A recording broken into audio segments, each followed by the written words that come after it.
오늘 하나님께서 우리에게 주시는 말씀 같이 보겠습니다. 스바냐서 3장 17절 말씀입니다. 스바냐서 3장 17절 말씀을 저와 여러분들이 한 목소리로 같이 읽겠습니다. 주 너의 하나님이 너와 함께 계신다. 구원을 베푸실 전능하신 하나님이시다. 너를 보고서 기뻐하고 반기시고 너를 사랑으로 새롭게 해주시고 너를 보고서 노래하며 기뻐하실 것이다. 아멘. 하나님 말씀입니다. 기쁨 플러스라는 제목으로 날마다 기쁠 수 있을까? 라는 것을 우리 믿음의 실험을 하자라고 이야기할 때 아마 어떤 분들은 이 본문 말씀을 제일 먼저 떠올리셨을 수도 있었겠다라는 생각이 듭니다. 기쁨이라고 이야기하면 하나님의 기쁨에 대해서 이렇게 알뜰하고 살뜰하게 표현한 말씀이 또 있을까 싶을 정도로 우리에게 기쁨에 대한 하나님의 마음을 전해주시는데, 이 본문 말씀이 우리에게 어떤 기쁨이 될까? 이것이 관계 가운데 우리가 하나님의 시선이 우리를 보고 계시는 것을 우리가 우리 자신을 바라보는, 오늘도 우리 가운데 주님께서 하시고자 하시는 방향으로 삼고 본다면 이 관계에서 오는 기쁨이겠다라는 생각을 하게 됐습니다. 스바냐는 히스기야 왕의 증손자가 됩니다. 그러니까 히스기야가 개혁하고 했던 여러 일들에 그 아들 므낫세가 이 모든 일을 다 원상복구해놨다라고 할 만큼 엄청난 우상숭배와 엄청나게 패역한 일을 많이 했습니다. 이 므낫세의 손자입니다. 그래서 하나님을 믿고 따랐던 그런 기억들이 멀리 언젠가 그렇게 하나님을 믿었던 때도 있었다더라, 이런 느낌이 들 정도로 므낫세가 다 엎어버리고 그 밑에도 계속 아버지도 그렇고 아몬이라는 왕도, 그리고 이제 요시아가 어렸을 때 왕이 되어서 이제 하나님을 향해서 다시 한번 개혁하기 전에 아마도 이 스바냐가 활동하고 이야기했을 거라고 학자들은 이야기하는데, 그때의 상황을 중심으로 해서 하나님께서 말씀하고 계시는 거예요. 근데 스바냐가 이스라엘과 그리고 그 주위에 있는 여러 나라들에 대해서 심판을 이야기하면서 깨어 있어야 할 것에 대해서 도전하고, 그리고 그게 정상이다라고 이야기하는 것과 동시에 하나님께서 이것을 너희들을 회복시키신 다음에 하나님이 너희들을 어떤 시선으로 볼 것인가, 그게 사랑의 시선과 기쁨의 시선이다라고 말씀하고 계시는 부분이에요. 오늘 본문 말씀이 이스라엘의 회복에 대해서 말씀하셨을 때 회복된 이스라엘을 하나님께서 어떻게 보시는가 하는 것이죠. 우리가 다 같이 주님의 말씀과 은혜를 믿고 구원받은 사람들이죠. 우리가 과거에는 어떻게 살았는지 모르겠지만 하나님이 우리를 부르시고 우리를 주님의 말씀으로 만나 주셔서 회복시켜 주신 그 삶을 살아가는 것이 오늘 스바냐가 이스라엘 백성들을 회복시킨 다음에 하나님이 바라보시는 그 시선과 구원받은 우리를 하나님께서 바라보시는 그 시선이 저는 똑같다라는 생각을 하게 됐어요. 우리가 이곳에서 하나님의 시선에서 오늘 하나님이 우리에게 보기 원하게 하시는 그 기쁨의 이유를 찾을 수 있으면 좋겠습니다. 첫 번째로 우리가 이 말씀을 통해서 함께 기쁨의 이유로 삼고 싶은 것은 우리와 함께 하시는 하나님을 붙잡는 것입니다. 14절 상반절에 보면 주 너의 하나님이 너와 함께 계신다. 구원을 베푸실 전능하신 하나님이시다. 이렇게 이야기하고 있습니다. 기쁨에 여러 이유가 있다라고 말씀을 드렸죠. 어떤 사람은 소유를 통해서, 어떤 사람은 어떤 지위를 얻는 것에 대해서, 그것이 우리 마음속에 중요한 변화를 일으키는 새롭다, 기쁘다, 기대한다, 이런 생각을 하게 되는 이유들이 될 수 있습니다. 그래서 그것이 영원한가 영원하지 않는가에 대해서 질문해 볼 수밖에 없다라고 말씀을 드렸는데, 그런 여러 기쁨의 이유들 중에서 관계도 굉장히 중요한 기쁨의 이유가 됩니다. 관계 안에서 누리는 기쁨은 그 사람에 대해서 우리가 나 이 사람이 너무 좋아, 이렇게 좋은 사람이 내게 있어, 그래서 그 사람에 대해서 우리가 느끼는 그런 느낌 때문에 오는 기쁨도 있지만, 거꾸로 그 사람이 우리를 어떻게 생각하는지에 대해서 느끼는 기쁨이 있어요. 제가 예전에 사역했던 곳에 장로님 한 분이 계시는데 아주 신실하시고 참 되게 모범이 되시는 그런 장로님 한 분이 계셨어요. 근데 평소 때 참 앞서서 수고하시고 교회 어른이시구나, 이런 분이 계셨는데 제가 이게 되게 흥미롭게 봤던 건 뭐냐면 이분의 키가 굉장히 크신 분이었거든요. 한 180 정도? 그러니까 그 나이 때에는 사실 엄청 크신 분이었을 것 같아요. 180 정도 되시는 그런 분이 요만한 손주가 와서 할아버지 그러니까 바로 키가 그 아이의 시선만큼 확 작아지더라고요. 오! 그러더니 쭉 내려오시더니 막 그 아이랑 같이 이야기하고 안고 그렇게 하시는 것 같아요. 그래서 손주가 생겼다는 것만으로도 엄청 기쁜데 근데 가만히 이분을 교회에서 매주마다 뵙다 보니까 더 흥미로운 게 뭐냐면 이 손주가 이 할아버지를 완전 너무 좋아하는 거예요. 할아버지가 사업하시느라고 바쁘고 그러는데 나중에 이 장로님 이야기하시는 거 언뜻 이야기하시는 거 보니까 인정사정 없이 전화하는 겁니다. 뭐 회의 중이건 뭐건 애들이 이렇게 말을 많이 걸어올 때가 있거든요. 근데 정말 인정사정 없이 전화를 하는 거예요. 할아버지 뭐 피자 먹고 싶어요. 뭐 피자 먹고 싶다. 그러고 이제 뭐 이렇게 얘기하면 이분이 사업하고 중요한 회의 있다가도 그거 받으셔서 나오셔서 비서한테 그 피자 시켜주라고 우리 애 거기 주소 알려주고 피자 시켜주고 치킨 먹고 싶다고 얘가 그런다고 이런 이야기를 이렇게 하시더라고요. 근데 그게 진짜 기뻐 보였어요. 내가 그 사람을 사랑하는 것도 너무 중요한 기쁨이 되는데 그 사람이 나를 사랑하고 나를 할아버지라고 부르고 나를 사랑한다고 불러주고 내가 정말 좋았어 내게 와서 뽀뽀해주고 애가 그러는데 그게 너무너무 큰 기쁨으로 여기시더라고요. 그분이 또한 우리가 함께하는 사람이 우리와 어떤 관계인지 자체도 또 기쁨의 원인이 될 수 있어요. 내가 그 사람을 생각하는 수준, 그 사람이 나를 생각하는 수준, 그리고 그 관계 자체가 엄청 커다란 기쁨이 자랑이 될 수 있습니다. 1990년대에 대학 농구가 엄청 유행하고 사람들한테 인기 있었을 때가 있습니다. 농구가 있었는데 그때 당시에 서장훈, 우지원, 이상민, 현주엽, 김병철 지금은 다 감독들이 되어 있더라고요. 어떤 분은 예능인이 돼서 예능 프로그램에도 나오던데 이 90년대 엄청나게 이렇게 막 사람들이 관심도 갖고 신문에도 뭐 계속 나오고 그럴 때가 있었습니다. 학교에 이렇게 가면 체육관에 웬 교복 입은 혹은 어려 보이는 여고생들이 깻잎 머리하고 엄청 많이 입고 그랬어요. 체육관에 줄을 서서 그날 아마 무슨 연습하는 거를 이렇게 무슨 이렇게 개방하는 날이었나 봐요. 막 줄을 엄청 서 있는 거예요. 그래서 이 여학생들이 다 어디서 오는 건가 싶어서 보니까 그 농구 연습하는 거 구경하러 온 거예요. 친선 게임이 있어서 신문에도 나오지 않는 학교별 그냥 친선으로 자기들끼리 연습하러 가는 그것도 어떻게 알았는지 막 체육관 근처에 진을 치고 있는 거예요. 한 번은 수업을 듣는데 출석부를 이렇게 교수님이 부르시는데 서장훈 이렇게 부르시는 거예요. 우지원 이렇게 부르시는 거예요. 이상민 네 이런 소리가 들리지 않습니까? 다 이렇게 줄 타고 어디 왔나 어디서 같이 수업하나. 와 출석부에 이름을 부르는데 저는 사실 그 사람들 뭐 TV에서만 봤죠. 학교에서 왔다 갔다 하면서도 봤는데 근데 그 사람들은 저를 알 수가 없지 않겠습니까? 근데 수업을 같이 듣는다는 것만으로도 기쁘더라고요. 나 여기서 같이 있다. 신난다. 참 별게 다 기쁨이죠. 그 사람은 저를 모르는데도 그 사람이 누구냐에 대해서 사람들이 좋아한다는 것만으로도 즐겁고 행복하던데요. 저희 요즘 가끔가다 청년들 만나면 자랑 아닌 이런 자랑도 합니다. JYP랑 같이 음악 수업 들었다? 뭐 이런 얘기해요. 노래 되게 잘하더라. 별것도 아닌데 내가 그런 유명한 사람을 안다? 뭐 기쁨이 될 수도 있겠다는 생각이 들었어요. 근데 하나님께서 우리에게 본문을 통해서 굉장히 재밌게 기쁘게 이렇게 말씀하신다는 생각이 들었어요. 그 하나님께서 우리와 함께하고 계신다. 그리고 그분이 우리를 구원하신다. 그리고 그분이 전능하신 하나님이시다. 이렇게 이야기하는데 이걸 거꾸로 생각해봐도 너무너무 재밌어요. 전능하신 하나님 우리가 알아요. 진짜 기쁘지 않겠습니까? 유명하고 그런 대단한 분은 우리가 알아요.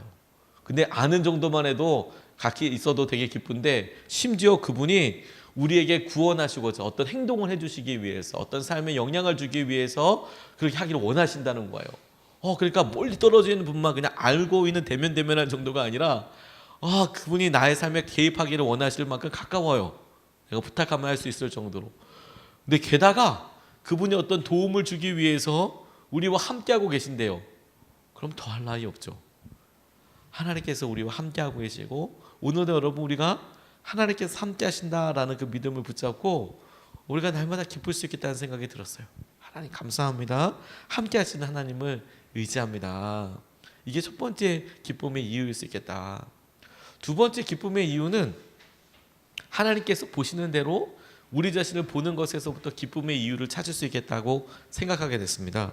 14절 하반절 말씀을 보면 너를 보고서 기뻐하고 반기시고 너를 사랑으로 새롭게 해주시고 너를 보고서 노래하며 기뻐하실 것이다. 이렇게 표현하고 계세요.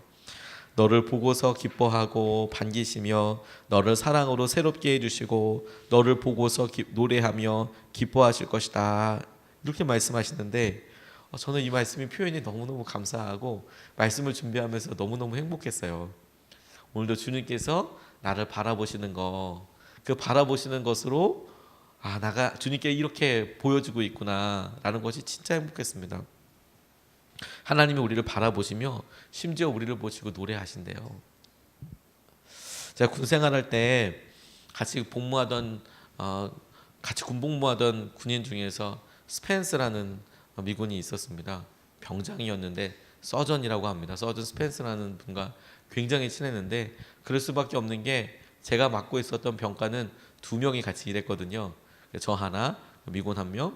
그래서 하루 종일 같은 샵이라고 불렀는데 거기 사무실에 같이 있어요. 종일 뭐 할 게 뭐 있습니까?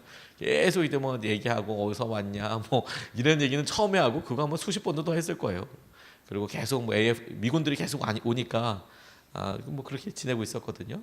그런데 이 스펜스라는 분이 결혼하고 지금 보면 이제 신혼부부였던 것 같아요. 아이가 어린데 아이가 어리니까 군에 입대해서 이제 뭐 의료보험도 되고 뭐 이렇게 하니까 군에 입대해서 왔는데 한국에 온 거예요. 그러니까 아내랑 자녀들이 미국 본토에 있겠죠. 지금은 뭐 핸드폰도 있고 그러니까 전화도 하고 인터넷으로 공짜로 전화할 수 있는 게 굉장히 많아졌는데 당시만 해도 그런 게 없었습니다. 그러면 미군들이 이렇게 코드 번호가 있어요. 그럼 코드를 번호서 해서 이렇게 전화를 하면 무료로 전화할 수 있는 방법이 있었습니다. 그런데 샵에 이렇게 일찍 가서 이렇게 보면 저 구석에서 그 샵 전화를 들고 막 이렇게 이야기하고 있는 그 스펜스라는 친구를 볼 수 있었어요. 뭐 하나 이렇게 보면 들리잖아요. 그래도 좀 친하니까 제가 왔다고 해서 전화 끊거나 그러지 않거든요. 그러면 자기 딸이랑 통화하는 거예요. 그리고 노래도 불러요. 정말 노래 못하더라고요. 어떻게 저렇게 노래를 할까? 미국에는 음악 수업이 없나? 싶을 정도로. 그런데 잊어버리지도 않습니다. 반짝반짝 작은 별을 불렀어요. Twinkle Twinkle Little Star 그러면서 이제 뭐 Twinkle Twinkle Little Star 막 노래 이렇게 막 부르거든요. 못한다. 그런데 그게 되게 좋아 보였어요. 되게 행복해 보였어요.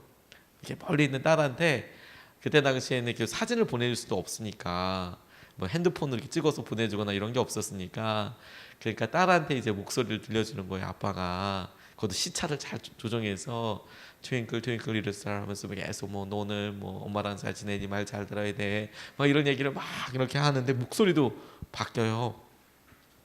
그 모습이 너무 생각이 났어요. 등치가 이렇게 컸거든요. 등치가 크고 백인이었는데 이러면서 거기 쭈그리고 앉아가지고 그 딸한테 막 딸이 앞에 있는 것처럼 막 노래를 불러주면서 그러는데 그게 너무 선명하게 제게 남아있어요. 저도 이제 딸이 되고 딸이 다 커서 이제는 뭐 아빠를 이겨먹는 날이 훨씬 더 많지만 그런데 너무 예뻤어요. 그 모습이 너무 예뻤어요. 하나님께서 우리를 보고 노래하신다라고 생각할 때 저는 그 생각에 퍼뜩 들더라고요. 하나님이 우리에게 끊임없이 말을 걸어오시고 우리에게 당신의 마음을 들려주기 위해서 그분께서 우리에게 노래하고 계시는 거구나. 우리에게 함께하고 계시는 거구나. 이걸 붙잡는 게 너무너무 중요해요. 근데 여러분 이것에 유일한 방해가 되는 것이 있다면 뭐냐면 우리가 우리 스스로를 어떻게 바라보는가인 거예요. 우리가 우리 스스로를 어떻게 바라보느냐. 그게 아픔이고 충격이 될 수 있어요. 저희 누님의 친구분이 안타까운 일을 겪은 적이 있으셨어요. 또 좋은 대학을 다니고 있고 과도 이제 약대를 다니고 있었고 좋은 과 좋은 학교를 이렇게 다니고 있었던 분이 갑자기 어느 날 실종이 됐어요. 그러니까 집이 난리가 나죠.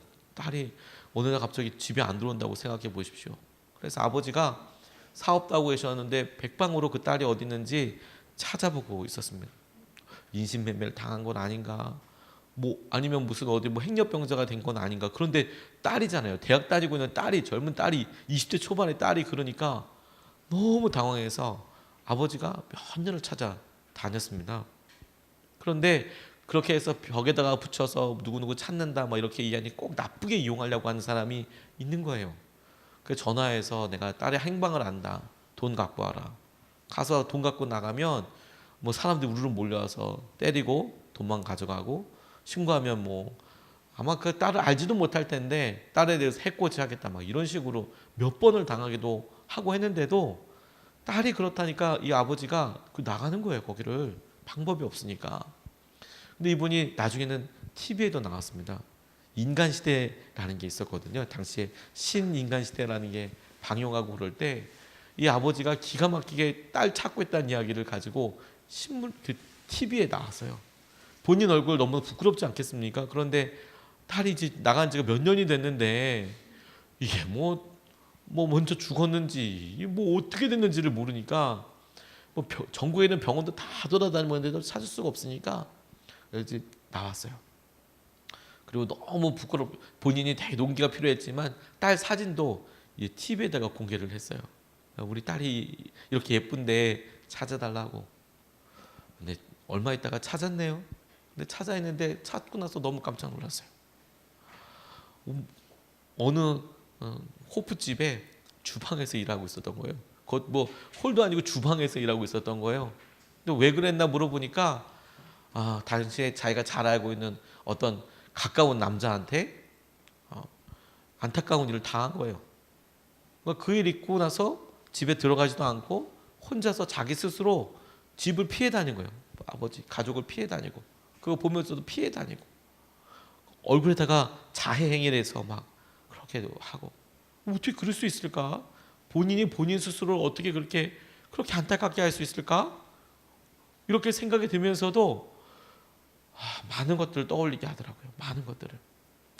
우리가 우리 스스로를 바라보는 게 얼마나 중요한지 몰라요.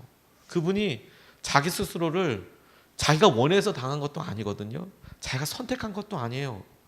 그런데 자기한테 그런 불행이 생겼다는 것만으로 자기가 이제 완전히 더럽혀졌고, 자기가 회복될 수 없고, 스스로 자기에게 그렇게 그냥 평가를 그냥 내려버린 거예요. 그래서 자기가 스스로 그런 삶을 그냥 살고 그런 삶이 당연하다고 생각해 버린 거예요. 너무 안타깝죠. 그 부모님들이 홀이라도 그렇게 생각했습니까? 혹시라도 그렇게 와서 한다고 해서 무슨 말이라도 했겠습니까? 그 안타까움을 가장 많이 위로해주고 벗어날 수 있도록 도와주고 할 그런 부모님일 텐데, 본인이 그거 이해 못해서 그동안에 그 몇 년을 그렇게 어려움을 겪고 살았다는 이야기를 듣고 너무 안타깝더라고요. 그런데 저는 우리가 믿는 믿음의 생활하는 사람들 중에서 그렇게 생활하는 사람들 참 많이 봐요. 하나님이 우리를 구원하시고, 하나님이 우리를 기뻐하시고, 하나님이 우리를 향하여 노래를 부르신다. 이런 기가 막힌 여러 마음과 상황을 들으면서도 여전히 우리가 나는 그냥 내 연약한 가운데 살아. 나는 여전히 죄인이고, 나는 그냥 이렇게 하는 게 나는 그냥 자연스러워. 근데 그렇게 생각하고 보고 하는 것이 하나님께서 주시는 은혜와 기쁨을 누리지 못하는 가장 커다란 방해 중에 하나가 되는 거예요. 그래서 여러분, 기쁨을 선택한다는 것, 믿음으로 기쁠 수 있다는 것 중에서 우리가 넘어야 될 중요한 것 중에 한 가지는 뭐냐면, 하나님이 보시는 대로 하나님의 시선으로 우리가 우리 자신을 보는 거예요. 내가 하나님의 소중한 딸이야. 내가 하나님의 소중한 아들이야. 하나님께서 오늘도 내 앞에서 함께하고 계셔. 하나님께서 인도하시고, 하나님께서 우리의 삶에 간섭하셔. 어린 아이를 보고 너무나 사랑스러워서 노래를 불러주듯이, 진짜 노래를 불러주듯이, 제가 이렇게 우리 어린 아이들, 유치부 아이들 이렇게 지나가면 저도 모르게 애들한테 장난치고 싶고 애들한테 가서 노래 저도 잘 노래를 못하지만 애들이랑 장난치고 싶고 배라도 한번 이렇게 찔러보고 싶고 그러거든요. 그게 감정이고 은혜이고 사랑이라고 싶어요. 예쁘니까. 우리 자신의 모습과 우리 자신의 생각에 매이지 말아야겠다는 생각을 하게 됐어요. 하나님의 시선으로 우리를 바라보는 게 너무너무 필요하다. 그런데 여러분, 하나님께서 그렇게 하나님 바라보게 하시는데 이 스바냐에서 거의 압권으로 우리에게 주시는 은혜와 축복이 뭐냐면 하나님이 우리를 사랑으로 새롭게 해주실 것이라는 거예요. 하나님이 사랑으로 우리를 새롭게 해주실 것이다. 하나님의 사랑과 그분의 완전하신 손길이 있겠다는 생각을 하게 됐어요. 오늘도 하나님께서 당신의 사랑의 손길로 우리를 새롭게 주실 것이다. 어제까지 우리가 어떤 삶을 살았건 오늘 하나님께서 이 새벽에 함께 기도하는 우리에게 엄청난 기쁨의 눈으로 보고 계신다. 우리가 오늘 믿음의 눈을 떠서 그 주님을 바라보는 것, 그게 우리 가운데 놀라운 기쁨을 회복하는 과정이자 기쁨의 이유가 되리라고 믿습니다. 오늘 두 가지 같이 나눴습니다. 하나, 하나님께서 우리와 함께하고 계신다. 하나님 우리와 함께 하셔서 하나님의 은혜와 마음을 누리게 하신다. 둘, 그 하나님께서 우리를 바라보고 계신 시선대로 우리가 우리 자신을 바라봐야 한다. 하나님이 우리를 바라보시는 시선대로 우리도 우리 자신을 보고 우리 주위 사람들 평가하고 사랑해 주어야 한다. 두 번 나눠서 같이 기도하겠습니다. 첫 번째 기도 제목은 함께 하시는 하나님을 의지하여 오늘도 주님을 누리게 해달라, 기쁨을 누리게 해달라고 기도하겠습니다. 하나님 우리와 함께 하시는데 하나님 오늘도 그 주님과 함께 기쁘게 하여 주십시오. 함께 하시는 하나님으로 인하여서 그분을 의지하여서 오늘도 우리가 기쁨 가운데 있게 하여 주시옵소서. 우리가 첫 번째로 같이 기도하겠습니다. 아버지 하나님,